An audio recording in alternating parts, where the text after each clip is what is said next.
నమస్కారం సిటీ న్యూస్కి స్వాగతం. నేను మీ రామచంద్ర. కర్నూలు జిల్లా ప్రజలు సిఎంఆర్ షాపింగ్ మాల్ను సద్వినియోగం చేసుకుని ఆదరించాలని ప్రముఖ సినీ తారలు సంయుక్త మీనన్, మీనాక్షి చౌదరి కోరారు.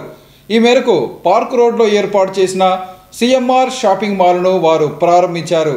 నగరంలోని పార్క్ రోడ్డులో నూతనంగా ఏర్పాటు చేసిన సిఎంఆర్ షాపింగ్ మాల్ ప్రారంభ కార్యక్రమం ఘనంగా జరిగింది. ఈ కార్యక్రమంలో ప్రముఖ సినీ తారలు సంయుక్త మీనన్, మీనాక్షి చౌదరి ముఖ్య అతిథులుగా హాజరై జ్యోతి ప్రజ్వలన చేసి సిఎంఆర్ షాపింగ్ మాల్ను ప్రారంభించారు. కార్యక్రమంలో కోడుమూరు ఎమ్మెల్యే బొగ్గుల దస్తగిరి, టీడీపీ నేత డి విష్ణువర్ధన్ రెడ్డి తదితరులు పాల్గొన్నారు. సిఎంఆర్ షాపింగ్ మాల్ ప్రారంభ కార్యక్రమంలో సినీ తారలు సంయుక్త మీనన్, మీనాక్షి చౌదరి పాల్గొంటున్నట్లు ముందే ప్రచారం జరగడంతో వారిని చూసేందుకు అభిమానులు పెద్ద ఎత్తున షోరూం వద్దకు తరలి వచ్చారు. వారిని నిలువరించేందుకు పోలీసులు ఇబ్బందులు పడాల్సి వచ్చింది.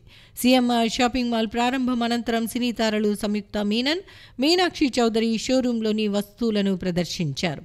ఈ సందర్భంగా వారు మాట్లాడుతూ కర్నూలు నగరంలో సిఎంఆర్ షాపింగ్ మాల్ 40వ బ్రాంచి తమ ప్రారంభించడం ఆనందంగా ఉందని చెప్పారు. సిఎంఆర్ షాపింగ్ మాల్ వ్యాపారపరంగా మరింత అభివృద్ధి చెంది త్వరలోనే 50వ షోరూం ప్రారంభించుకోవాలని వారు ఆకాంక్షించారు. నమ్మకానికి, నాణ్యతకు సిఎంఆర్ షాపింగ్ మాల్ మారుపేరని, అందుకే అనతి కాలంలోనే 40 షోరూంలను ఏర్పాటు చేయడం జరిగిందని అన్నారు. ఈ అవకాశాన్ని కర్నూలు ప్రజలు సద్వినియోగం చేసుకోవాలని వారు కోరారు.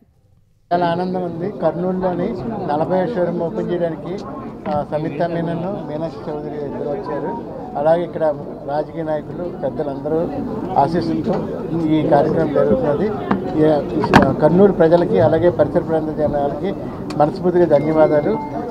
చాలా సంతోషంగా ఉంది ఇవాళ to be a part of CMR opening కర్నూలులో. ఇది నా ఫస్ట్ టైం కర్నూలులో అండ్ చాలా చాలా హ్యాపీగా ఉన్నాను.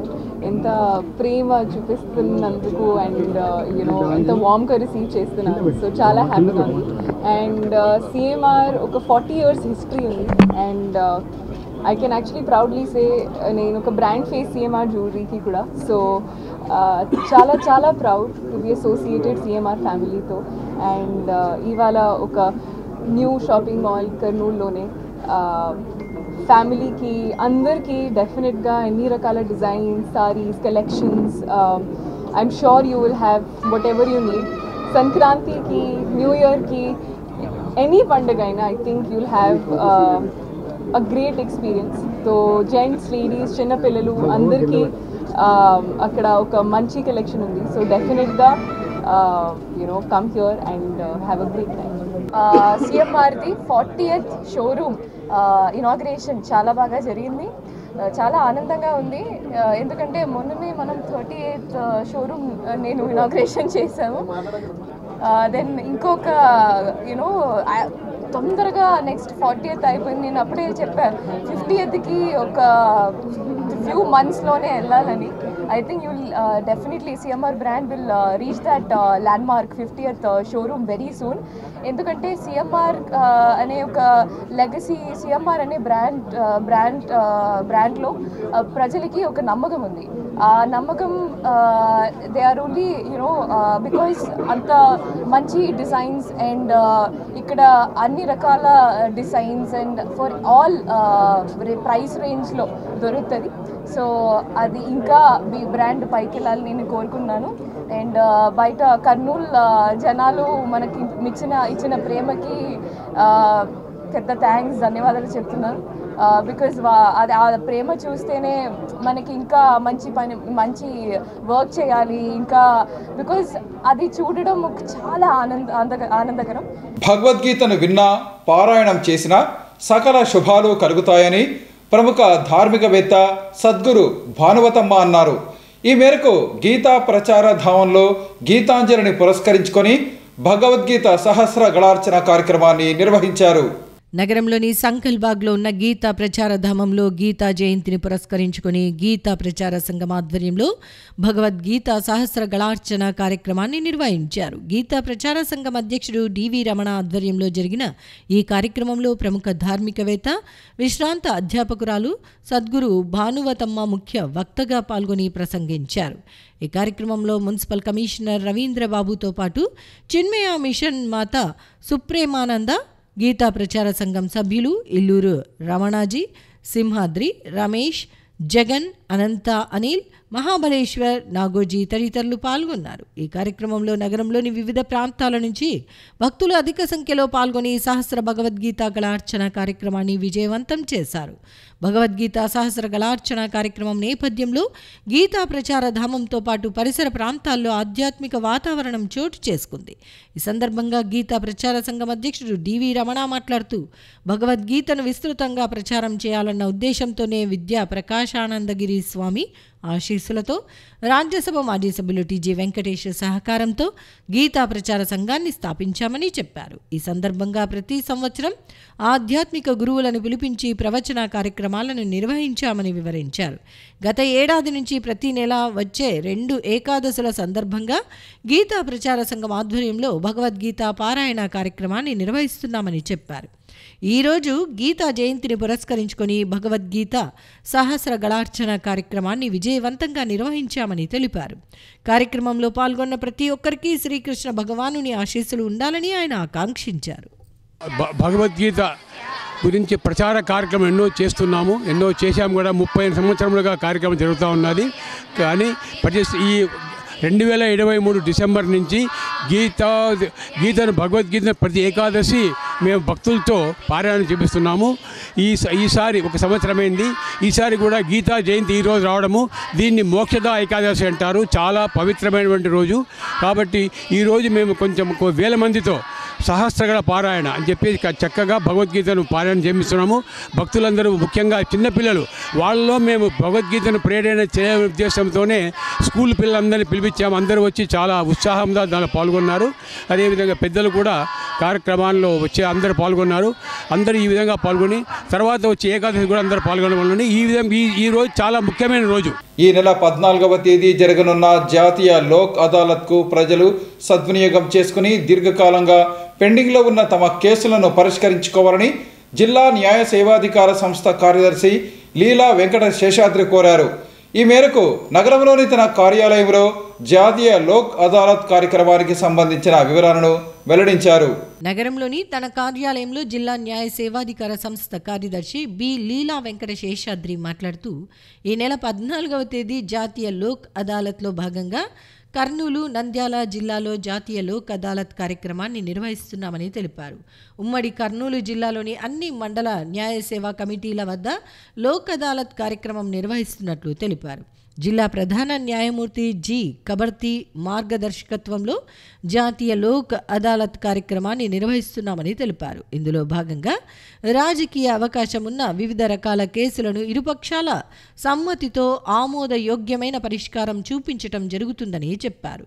కార్యక్రమంలో న్యాయ వ్యవహారాలు వేగంగా, సమయం, ధనం, శ్రమ ఆదా చేస్తూ పరిష్కరించబడతాయని వివరించారు. ఈ లోక్ అదాలత్ పెండింగ్ కేసులు, పరస్పర వివాదాలు, నగదు రుణాలు, పట్టాల వివాదాలు, పెద్ద మనుగడ కేసులు, ప్రసూతి భత్యాలు, విద్యుత్ మరియు నీటి బిల్లు సంబంధిత సమస్యలు పరిష్కరించేందుకు అవకాశం ఉందని తెలిపారు. ఈ కార్యక్రమంలో మీ సమస్యలను పరిష్కరించుకోవాలని భావిస్తే సమీపంలోని మండల న్యాయ సేవా కమిటీల వద్ద లేదా జిల్లా న్యాయ సేవాధికార సంస్థను సంప్రదించాలని ఆయన సూచించారు.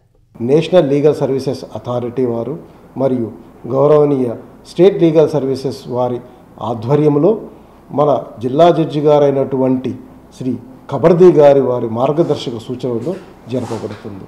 ఈ యొక్క నేషనల్ లోక్ అదాలత్ యొక్క ముఖ్య ఉద్దేశాలు ఏమిటంటే సత్వర న్యాయము, తక్కువ ధ్వనముతో శాశ్వత పరిష్కారం జరగాలనే ఉద్దేశంతోనే ఈ నేషనల్ లోక్ అదాలత్ నిర్వహించడం జరుగుతుంది. ఇందులో ఏ పార్టీ కూడా ఓడిపోయినట్లు కాదు, ఇరు పార్టీలు కూడా గెలిచినట్లే. ఈ నేషనల్ లోక్ అదాలత్ సెటిల్మెంట్ చేసుకోవడం వల్ల ఈ అవార్డు పాస్ చేసే అవార్డు ఫైనల్, అంటే దీనికి అప్పీల్ కూడా ఉండదు. ఈ ఇరుపక్షాలకు ఎవరైతే రాజీ చేసుకుంటారో వాళ్ళిద్దరి మీద అన్ని సివిల్ కేసులు పరిష్కరించుకోవచ్చు. భార్యాభర్తల కేసులు మరియు కాంపౌండబుల్ రాజీ చేసుకోబడ కాంపౌండబుల్ క్రిమినల్ కేసులు కూడా ఈ నేషనల్ లోక్ అదాలత్లో చేసుకోవచ్చు. అంతేకాకుండా ప్రీ లోక్ అదాలత్ అంటే కేసు పెండింగ్లో ఉన్న ఆ కేసులను కూడా ఈ జాతీయ లోక్ అదాలత్లో మీరు అప్లికేషన్ ఇస్తే ఇరు పార్టీలను పిలిపించి ఇరు పార్టీలకు సమ్మతి యోగం అయిన రాజీ మార్గము ద్వారా మనము ఈ నేషనల్ లోక్ అదాలత్ను నిర్వహించడం జరుగుతుంది. రాజీ మార్గమే రాజమార్గము అనే ఉద్దేశంతోనే ఈ నేషనల్ లోక్ అదాలత్ జరపడం జరుగుతుంది. వచ్చే ఏడాది ఫిబ్రవరి 8వ తేదీన క్లస్టర్ యూనివర్సిటీ మొదటి స్నాతకోత్సవ కార్యక్రమాన్ని నిర్వహిస్తున్నామని క్లస్టర్ యూనివర్సిటీ ఉపకులపతి ఆచార్య డివిఆర్ సాయి గోపాల్ తెలిపారు. ఈ మేరకు నగరంలోని క్లస్టర్ యూనివర్సిటీలో జరిగిన విలేకరుల సమావేశంలో ఆయన మాట్లాడారు. క్లస్టర్ యూనివర్సిటీ సమావేశ భవనంలో జరిగిన పాత్రికేయుల సమావేశంలో cluster university vice chancellor DVR Sai Gopal మాట్లాడుతూ వచ్చే ఏడాది ఫిబ్రవరి 8వ తేదీ క్లస్టర్ యూనివర్సిటీ మొదటి స్నాతకోత్సవ కార్యక్రమాన్ని నిర్వహిస్తున్నామని తెలిపారు. ఈ సందర్భంగా 2021వ సంవత్సరంలో క్లస్టర్ విశ్వవిద్యాలయం నందు అడ్మిషన్ పొంది 2023 నాటికి పూర్తి చేసిన డిగ్రీ విద్యార్థులకు అలాగే పీజీ స్థాయిలో 2021-2022 విద్యా సంవత్సరంలో క్లస్టర్ యూనివర్సిటీలో ప్రవేశం పొందిన 2 బ్యాచ్ల విద్యార్థులకు ఈ స్నాతకోత్సవ సదస్సులో గవర్నర్ చేతుల మీదుగా సర్టిఫికేట్స్ అందజేయబడతాయని వారు తెలిపారు. కనుక విద్యార్థులు జనవరి 8, 2025లోగా ఈ స్నాతకోత్సవానికి సంబంధించి దరఖాస్తు చేసుకోవాల్సి ఉంటుందని అన్నారు. ఇందుకు సంబంధించిన దరఖాస్తులు డిసెంబర్ 8 నుంచి క్లస్టర్ విశ్వవిద్యాలయం వెబ్సైట్లో లభ్యం అవుతాయని విద్యార్థులు జనవరి 8వ తారీఖు లోపల తప్పనిసరిగా అప్లై చేసుకోగలరని తెలియజేశారు. ఎంతో ప్రతిష్టాత్మకంగా మొదటి స్నాతకోత్సవాన్ని జరపాలని, ఇందులో విద్యాపరంగా ప్రతిభ కనబర్చిన విద్యార్థులకు అవార్డ్స్, గోల్డ్ మెడల్స్, నగదు పారితోషికం వంటివి ప్రోత్సాహకాలుగా అందజేయటానికి దాతలు, విద్యావేత్తలు, పూర్వ విద్యార్థులు, వివిధ సంస్థలు ముందుకు రావాలని వారు పత్రికాముఖంగా కోరారు. ఈ స్నాతకోత్సవాన్ని జయప్రదం చేయటానికి ప్రతి ఒక్కరూ సహకరించాలని ఉపకులపతి కోరారు. ఈ సమావేశంలో registrar Acharya Katta Venkateswarlu, OSD doctor SM Basha, PRO doctor Parvathidevi, APRO doctor Vidyavasini పాల్గొన్నారు. ఈ కాన్వికేషన్లో క్లస్టర్ యూనివర్సిటీలో అడ్మిషన్ అయ్యేటువంటి విద్యార్థులు 21లో అడ్మిట్ అయ్యి యూజీ పీజీ విద్యార్థులు, 23కి కంప్లీట్ అయిన విద్యార్థులు, 24కి పూర్తి అయిన విద్యార్థులని ఈ కాన్వికేషన్ అప్లై చేసుకోవడానికి అర్హులు. ముఖ్యంగా BA, BSc, BCom, MA, MSc, MCom. ఈ BA, BSc, BCom వాళ్ళు ఒక బ్యాచ్, MA, MS, MCom వాళ్ళు 2 బ్యాచ్లు దీంట్లో డిగ్రీలు తీసుకోవడానికి అర్హులు. ఈ డిగ్రీలు ఈ కాన్వికేషన్కి అప్లై చేసుకోవడానికి మేము వెబ్సైట్లో ఒక నోటిఫికేషన్ పెడుతున్నాము. అలాగే అప్లికేషన్ ఫామ్లు ఇవన్నీ పెడుతున్నాము. విద్యార్థులు క్లస్టర్ యూనివర్సిటీ వెబ్సైట్ నుంచి www.cuklap.ac.in డౌన్లోడ్ చేసుకొని దాని ద్వారా వాళ్ళ యొక్క లోయర్ డిగ్రీ ఒరిజినల్ని సబ్మిట్ చేసి జనవరి 8వ తారీఖు లోపల యూనివర్సిటీకి పంపవలసిందిగా కోరుచున్నాము. దీనివల్ల పిల్లలకి మన కాన్వికేషన్లో అవార్డులు ఇస్తాము. అలాగే ఈ కాన్వికేషన్లో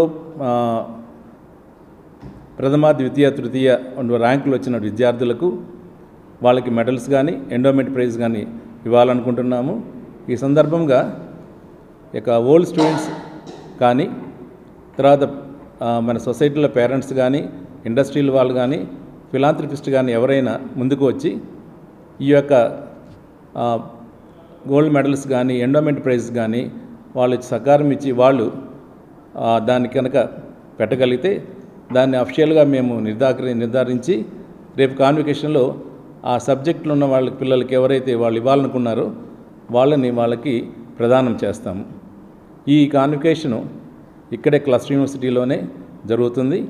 సో దీంతో పాటుగా మనకి గవర్నమెంట్కి సంబంధించినటువంటి మంత్రులు కానీ అఫిషియల్స్ కానీ కూడా వచ్చే అవకాశాలు ఉన్నాయి. ఇది మొట్టమొదటి కాన్వికేషన్ కాబట్టి ఛాన్సలర్ గారు దీని గురించి బాగా తెలుసుకొని దీన్ని ఎలా చేయాలి ఏమనేటువంటి సూచనలు, సలహాలు ఇచ్చారు. దాని ప్రకారం మేము ముందుకెళ్తున్నాము. ఆదోనిలో ఉన్న తల్లి బిడ్డల 50 పడకల ఆసుపత్రిని అక్కడ ఉన్న రద్దీని దృష్టిలో ఉంచుకొని 100 పడకల ఆసుపత్రిగా అప్గ్రేడ్ చేయాలని ఆదోని ఎమ్మెల్యే డాక్టర్ పార్థసారథి కోరారు. ఈ మేరకు తాడేపల్లిలోని సెకండరీ హెల్త్ కార్యక్రమంలో ఆ శాఖ డైరెక్టర్ను ఆయన వినతి పత్రం అందజేశారు. ఆదోనిలో ఉన్న 50 పడకల మాతా శిశు వైద్యశాలను 100 పడకల ఆసుపత్రిగా అప్గ్రేడ్ చేయాలని కోరుతూ రాష్ట్ర సెకండరీ హెల్త్ డైరెక్టర్కు ఆదోని ఎమ్మెల్యే డాక్టర్ పార్థసారథి వినతి పత్రాన్ని సమర్పించారు. తాడేపల్లిలోని సెకండరీ హెల్త్ కార్యాలయంలో డైరెక్టర్ను కలిసిన ఆయన ఈ వినతి పత్రాన్ని అందజేశారు. ఈ సందర్భంగా ఆదోని ఎమ్మెల్యే డాక్టర్ పార్థసారథి మాట్లాడుతూ ఆదోనిలోని 5 లక్షల మంది జనాభాతో పాటు పక్కన ఉన్న 12 మండలాలకు చెందిన గ్రామాలు, కర్ణాటక రాష్ట్ర సరిహద్దు గ్రామాలకు ఈ మాతా శిశు ఆసుపత్రి సేవలందిస్తోందని చెప్పారు. తల్లి పిల్లల హాస్పిటల్ ఆదోనిలో ఏదైతే ఉందో ఇది చాలా రద్దీగా ఉంటుంది. ఆదోనితో పాటుగా మంత్రాలయం, ఆలూరు, ఎమ్మిగనూరు, కర్ణాటక నుంచి కూడా సుమారుగా 250 కిలోమీటర్ల పరిధిలో చాలామంది పేషెంట్లు ఆదోని తల్లి పిల్లల హాస్పిటల్కి వస్తారు. సుమారుగా ప్రతి నెల 450 డెలివరీలు అవుతాయి. సర్జరీలు అవ్వడం కష్టంగా ఉంది. ఇప్పటికే విపరీతమైన రద్దీ వల్ల మధ్యాహ్నం పైన డెలివరీలు, సర్జరీలు చేయడం చాలా కష్టంగా ఉందని డాక్టర్లు చెప్తా ఉన్నారు. ఏదో కష్టపడి దాన్ని నడిపే ప్రయత్నం చేస్తా ఉన్నారు. అంతేకాకుండా ఉదాహరణకు కర్నూలులో పెద్ద హాస్పిటల్ ఉంది, తల్లి పిల్లల హాస్పిటల్ ఉంది. అక్కడ కర్నూలు జిల్లా మొత్తానికి కూడా అక్కడ 700 ఆపరేషన్లు, 700 డెలివరీలు అయితే నెలకి. ఆదోనిలో ఒక్క నెలకి 450 డెలివరీలు అవుతున్నాయి. ఆదోనిలోని 50 పడకల ఆసుపత్రికి 450 డెలివరీలు అవుతున్నాయంటే ఎంత డిమాండ్ ఉందో అర్థం చేసుకోవచ్చు. ఇంత డిమాండ్ని, ఈ పరిస్థితుల్ని తట్టుకోవడానికి తప్పనిసరిగా మాకు 50 పడకల ఆసుపత్రిని 100 పడకల ఆసుపత్రిగా చేయమని నేను ఇప్పుడే డైరెక్టర్ గారిని కలిసి రిక్వెస్ట్ చేశాను. ఆవిడ వెంటనే దీన్ని మాట్లాడతానని చెప్పారు. దీన్ని వెంటనే చేయడానికి ప్రయత్నం చేస్తామని చెప్పారు. ఇవి ఈనాటి సిటీ న్యూస్. తిరిగి రేపు ప్రసారమయ్యే సిటీ న్యూస్లో మళ్ళీ కలుసుకుందాం. అంతవరకు సెలవు. నమస్కారం.